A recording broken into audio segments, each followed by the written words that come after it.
Oh, oh, right there, right there. And doors are open, but where's he going to run to? What's that all? If he jumps over that thing, where's he going to go? Yeah, yeah, that's, no, he's not going to jump. Yep, yep.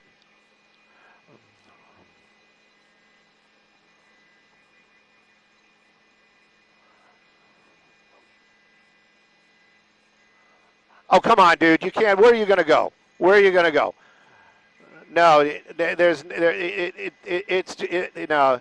And again, you can see him, basically, again, taunting these officers in a way. I saw his cell phone out earlier on. Maybe he was doing something live with this. But these officers, you can see not the less than lethal right there, that orange gun that one CHP officer is pulling out. Sky Fox, we're moving around just a little bit. I hope we don't lose them behind the construction right there, Dylan. And right now we can still keep an eye on it, but we've got to move around, and LAX is kind of asking us, what are we going to do here? I think we're going to try and stay here just for this moment until we can cross over. But again, pursuit came to an end with a pit maneuver. That suspect out now on the railing. Hopefully we'll be able to move. Yeah, everybody's watching as they probably heard it coming for a while, all those sirens. But right now, he's just kind of precariously hanging right there. Not even hanging. I would think it is one of those things where he's safer than we believe he is. But again, you just don't want to see this guy fall, even though he's taunting them. But in the end, this guy is going to have to come back over and just basically take his lumps, get those silver bracelets, and go into custody.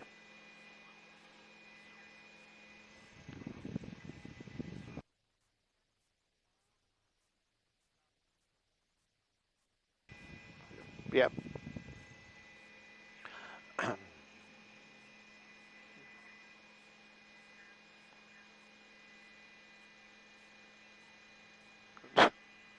Yep. That Marla, very, very well put. We're trying to make that decision on how we're going to proceed here in the aircraft. If we go across, we might not be able to stop on that other side, and so we might be closer for a few moments, but then we're going to be farther away. So right now, we're just going to kind of hold this shot from where we're at. We can see that the officer is still trying to negotiate with him, but even if he hangs down, it's still. It's a drop that's going to definitely hurt. And you can see where he's going to wind up. If he doesn't wind up on the road, he's going to wind up in the grass right there. But again, these officers, it's going to be grass. Yeah.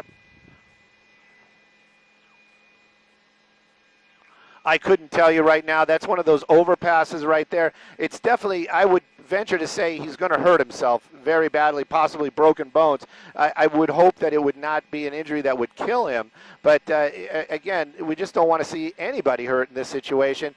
These officers from California Highway Patrol, I'm sure they're talking to this guy. Pretty sure he's not armed, but how do you get him off that ledge when he was so desperate to get away for so long? And now he's kind of hanging there or sitting there on that ledge. In the end, he's going to have to go into custody. Hopefully he doesn't fall or even make that decision and try to jump.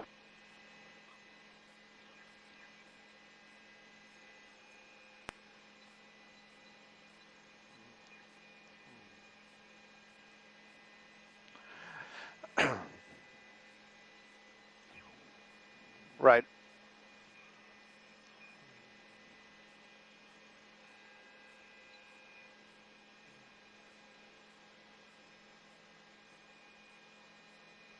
Yeah.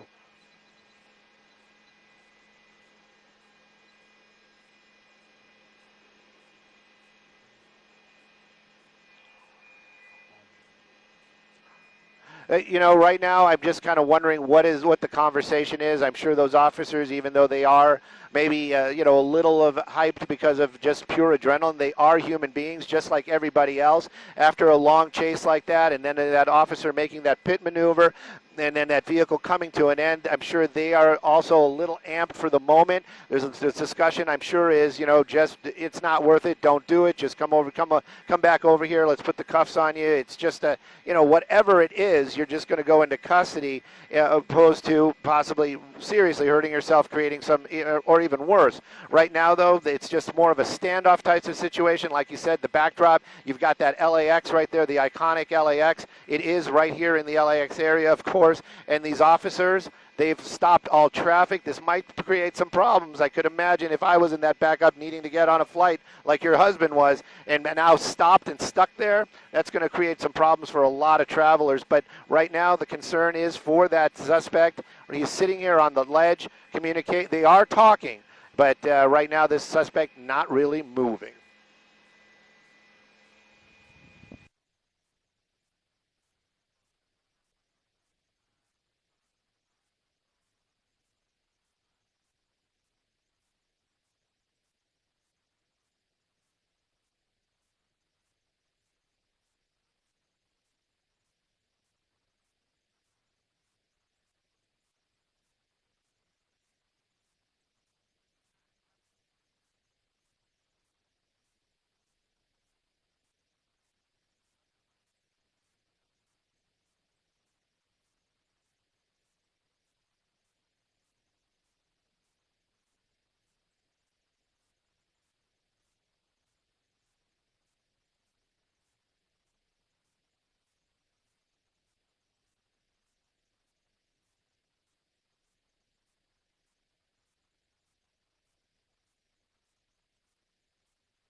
Can we get in the middle as well, or only one?